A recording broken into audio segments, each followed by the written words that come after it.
R155 গাড়ি। ছেলেটি সম্ভবত আমাদের সংসদের ছেলে। আমরা এখন যেটুকু জানতে পারি যে সংসদের বাড়ি। তো যাওয়ার সময় যাই হোক কোনো দুর্ঘটনার, নিজের বাইকটা চালাচ্ছিল খুব স্পিডের মাথাতেই ছিল, তো যাই হোক কোনো দুর্ঘটনা হয়ে যাওয়ার জন্য নিজেকে সামালতে পারেনি, সে একটা টোটোতে এসে ধাক্কাটা মারে। টোটোওয়ালাও এইদিকে মেডিকেল কলেজের এদিকে যাচ্ছিল, ওনাকে ধাক্কাটা মারে। তো ধাক্কা মারার পর ছেলেটা তো দুজন ছেলে ছিল অল্প বয়সী সম্ভবত, আমরা যেটুকু দেখলাম লোকাল, আমরা এখানে তাড়াহুড়ো করে এসে তুলতে গেলাম, তখনই দেখলাম যে খুব বেশি হলে 20-22 বছর বয়স হবে, অল্প বয়সের ছেলে। তো দুজনেই, একজন হেলমেট পরেছিল, তো হেলমেট পরে থাকাকালীনও তার হেলমেট চিরে একদম চ্যাপটা হয়ে মাথায় লেগে গেছে। আর একজনকে যে ছিল পেছনে বসে তারও তাই। খুব আমরা তো এখনই যা আমরা হসপিটাল নিয়ে যেতে যেতে যেটুকুই বুঝলাম যে বাঁচার সম্ভাবনা খুবই কম। তার মাথার ঘিলু পর্যন্ত একদম বেরিয়ে গেছে, ডান দিকের একটু গর্ত হয়ে একদম ঘিলু পর্যন্ত বেরিয়ে গেছে।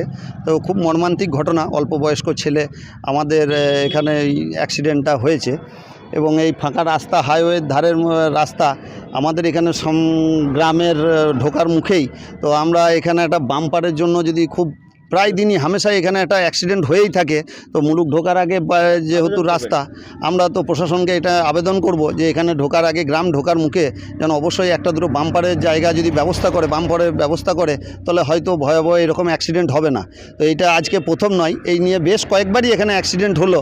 তো সেটা একটা ঊর্ধ্বতন প্রশাসনের কাছে আমরা আবেদন জানাবো যে এখানে একটা বাম্পারের ব্যবস্থা করার মতো, তাহলে গ্রামের লোক এবং যারা এদিকে যাতায়াত করে তারাও একটু সুবিধা হবে, এরকম ভয়াবহ ডেলি অ্যাক্সিডেন্টটা হবে না।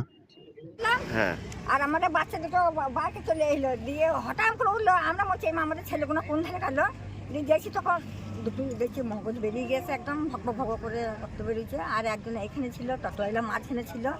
এবারে 5 জনেতে বলছে না টোটোওয়ালা দোষ নয়, ওরা এমন জোরে গাড়ি আসছে না, একবার উঠতে উঠতে গাড়ি। এই রাস্তার অবস্থা কিরকম, কেমন গাড়ি চলে? রাস্তাগুলো হ্যাঁ কোনো কিছু বাম্প যায় না, হ্যাঁ দেখছি হ্যাঁ একদম দুটোই ছেলে মানে একজন মারা গেছে না? একদম মারা গেছে, মনে হয় মরে যাচ্ছে। কোথায় বাড়ি জানতে পারলেন? কোথায় বাড়ি? হ্যাঁ সংসার বাড়ি। সংসার বাড়ি। মা এসেছিল, আমার মাকে বলে না তোমার ছেলে বেঁচে আছে, এমনি আমার সব বললাম, বুঝিয়ে দিয়ে মেডিকেল